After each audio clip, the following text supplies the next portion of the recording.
because there's a crisis. What does a crisis mean? It means it's such an emergency that you have to run, take shelter, cover your head, and protect yourself, right? All of us were, I don't know if you grew up in California, but if you have kids growing up, we do earthquake drills in school. And so when there's an earthquake drill, what happens? The bell rings, everybody ducks and covers, you're under a desk, you're in a doorway, you're protecting your head. And so that's what a crisis is. It means it's such an epidemic that you have to take action and you have to protect yourself at all costs. And so the education, retirement, and spending crisis is not going to go away if we don't do something about it. So regardless of your socioeconomic status, it can affect your household. Because guess what? Just because you have a six-figure income does not mean you have a six-figure savings, right? Some people spend way more than they need on what they don't need and trying to impress people they may not even really like, right? And so I would love to share with you why you need financial education. Well, men discuss why. I'm going to discuss how. How do you survive this crisis? How do you change your life enough to truly become a financially independent person? There are those people out there, right? People who actually do not have zero debt. Zero debt. Can you imagine that? Let's take a moment to imagine that. I want everybody to close their eyes. Close your eyes for half a second. And I want you to picture yourself at your kitchen table. You're comfortable. You have your Uggs on. Maybe your dog's at your feet. And you have all your bills in front of you, every last one of them. Every statement you have, from your car to your auto to your insurance, to car insurance, to your cell phone bill, to maybe those Louis Vuittons you probably shouldn't have bought that one time. But they're all there on that kitchen table, and you're looking at them. And then now imagine all of those bills go to zero. What does that look like? What does that feel like? Not just what that looked like. What does your heart do? It just kind of leapt a little bit, right? You kind of sighed and had a sigh of relief, right? That's what it feels to be financially independent, to not have a financial worry. You can open your eyes. I know that picture looks really good. Zero balance on every single one of your bills. It can be done. And so how we teach you that it can be done is through this simple little Saving Your Future book. And this is just the benchmark. It's the jump off. It's the start of a conversation for you to know specific categories and titles of things that you need to be a responsible adult in your life, right? You know, they tell us that 33% or more than 77 million of Americans don't pay their bills on time. 39% carry credit card debt from month to month. And only 59% of adults say they even have a savings. You know, I know there was one point in my life where I had 9 cents. 9 cents. It was like a dollar sign and then zero and then point and then zero and then a 9. 9 cents in your account. Can you imagine? Now, that's because I had unhealthy spending habits. It's not that I didn't have a job and that I didn't know how to pay my bills. It's that I was spending money on the wrong things at the wrong time. And so that's what we want to help you do, is just learn how to spend on the right things at the right time to make the best out of your life. And you know, men talked about our company pension plans. The job market is so insecure right now. You know, there's so many of my friends that have over $100,000 of student loans, and they're not even, you know, trying to find a boyfriend yet, let alone get married and buy a house and do all those grown-up things that grown-ups do.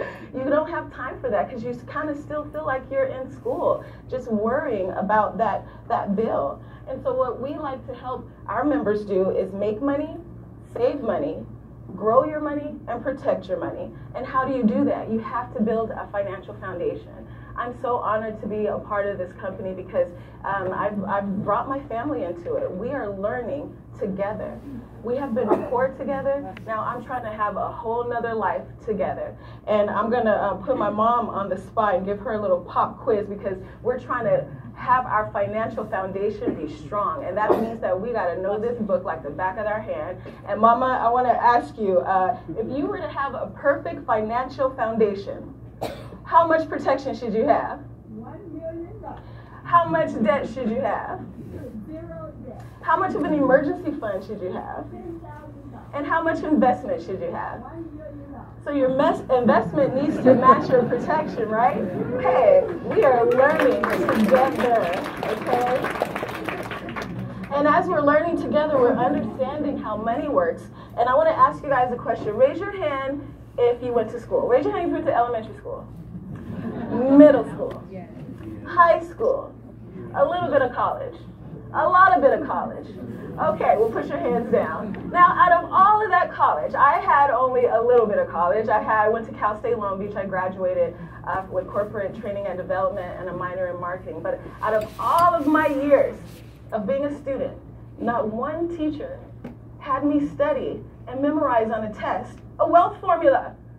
You mean there's a wealth formula? There's a way that you can achieve wealth? You know, they say numbers don't lie, right? In math, your teacher tells you numbers do not lie. They will add up and they will equal what it's supposed to equal. Now, money plus time, plus or minus your rate of return, minus inflation, minus tax, which the government is going to take, equals what you get back, what you get to keep. Now, what you get to keep is important, how you're going to spend it and how you're going to live the rest of your life. And that's what this book can help you do. We teach you about time. It's not going to be an overnight. You're not going to get rich slowly. You really must take your time and focus, but you have to learn first to apply what you need to achieve the life that you want to have, right? And I want to ask you guys, raise your hand if you're under 30. Raise your hand if, well, some of y'all, I know how old you are. No, I'm just kidding. Raise your hand if you're over 30. Okay, I'm over 30, I'm 37. Now, unfortunately, I was Mr. Wait Longer, right? And if you read this book, I'm sure a lot of you, in all my courses of school, I've seen this model here. But now, as an adult, I can actually look at it, and it kind of slapped me in the face. Because I said, Mr. Start Early, when I was 25 and I got my first job, which my mom got me at the Aquarium of the Pacific, thank you, I could have used my first paycheck to just start putting a little bit away instead of going to Express and buying a whole entire outfit from head to toe. Literally, from earrings to shirts to pants to the shoes to the belt to the everything and a little bit of jewelry and maybe a coffee after.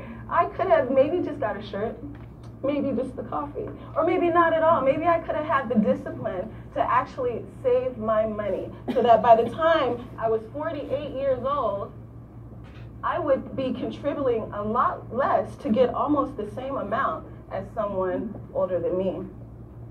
Men talked about the magic of compound interest, and that's the rule of 72. And when you look at it and you start to read this book and really understand what it is, you realize one of the most important discoveries is the rule of 72. It shows you how to calculate the effect of compound interest with a very simple formula.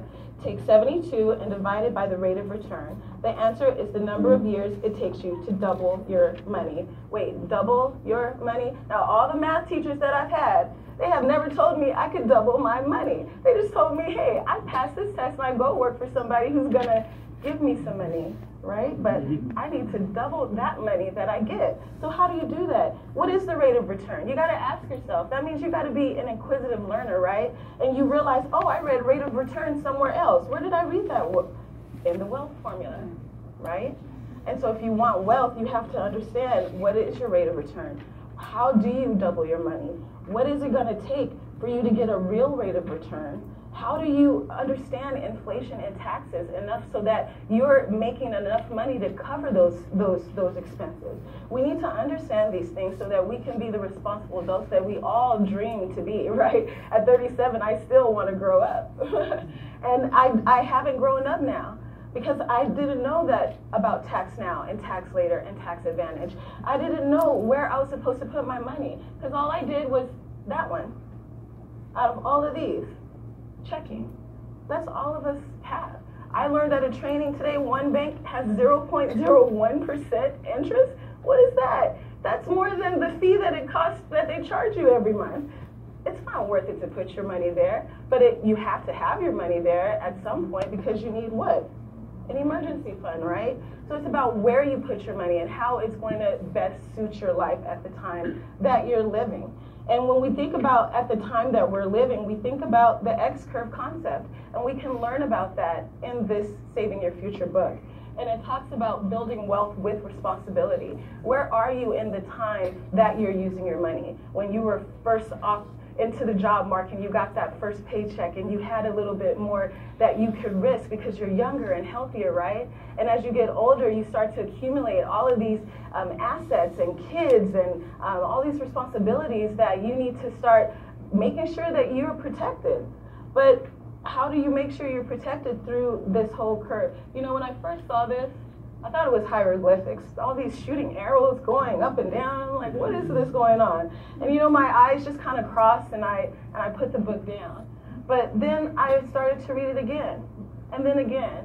And every time, literally how I read it was, I was watching TV, and during the commercials, you just pause your show, right? But you get through your book, you know? And then the second time you read it straight through, and it kind of sinks in it some more. And then you come to our workshops, and then you actually utilize our Saturday morning trainings, and you understand what you need to build wealth and have asset accumulation. And you actually start practicing and applying. First you gotta learn, right? Then you gotta apply so that you can achieve the life that you always wanna live. I really, really do love this book because it teaches you about insurance. So many people, I met a man today, he was a security guard at my bank. And you know, I went to go talk to him and ask him, he was 57 years old. He just got his very first life insurance policy. And at 57 years old, I imagine all the careers that he's had and all the plans that he's had that he's never thought to protect the most important thing in his life, which is his life, right? And so what do we need to understand about insurance? We need to understand that, are you insurable? Are you even healthy enough to get life insurance? I'm not used to this. Obviously, you understand it's my second time using it, so sorry about all of that going on. But I'm trying. Are you insurable? Are you healthy enough? For those that are over 30, if you were a hippie in the 60s, I don't know if you're insurable or not because you're extracurricular activity. But for you other people, please, you know, if you're young, for those of you under 30, you are in the prime of your life. For me, this is as good as it's going to get. I'm as skinny as I'm ever going to be. I'm as pretty as I'm ever going to get. But if something happens to me, I need to understand how much life insurance I need to take care of this only life that I have to live. And how do you calculate how much you need? There's something called the dime method. I know I'm a dime piece, but this is the dime method, right? And so that's how you calculate your life insurance. Now, it goes over so many things about everyday people. Single moms, single people, stay-at-home moms. This is one of my absolute favorite because there's so many macho men out there that are not as liberated as all of these gentlemen in here with their wives that are so supportive. But there's some men out there that just think, I bring home the bacon, my wife doesn't do anything but eat bonbons all day, and I don't need to give her a dime. Well, you know, stay-at-home moms need life insurance. And you know what you could tell your husbands out there, wives, if you have a husband like that? You can say, well, without me being home, all of these services taking care of my house, your house is going to cost a lot. Did you know you're going to need a driver for your kids to go to school? You're going to need a cook to cook all your meals that I give you. You're going to need a cleaner to wash all the clothes I wash for you. You're going to need a teacher and a counselor for the family. Without me, it would cost a lot of money to hire people just to do my job. And guess what my job is worth? $112,962 a year. So pay the lady, right? And so everybody needs to know what they're worth. They need to understand what it's going to cost to protect their life. This book even teaches you how to buy insurance. What is the cost of insurance? I heard this sad story of this one lady, and I guess she didn't understand the cost of insurance. And she bought a policy, and she didn't realize she had to actually invest enough money so that the cost of insurance didn't deplete her savings. And then by the time she needed it, it wasn't even there. And she thought she got ripped off. But really, she wasn't educated enough. She wasn't educated enough. We have to take take ownership of our own financial education. Did you know there's level term, decreasing term, permanent life, whole life? Did you know that you can convert your term policy where you work, and if you get laid off or they fire you, that you can actually convert it into a permanent life policy? You have about 30 days to do that. You can read that and actually understand it, and as you're going through life, be able to apply these strategies to your life so that you can make the best of your life. And so this book, I don't have time to go through it all, but please make sure the person who brought you here, take a book home with you, you know, have it for your morning reading when you're, you know, I was going to say something else, but brushing your teeth and you know what I mean? All of that stuff. Everybody needs reading time, right?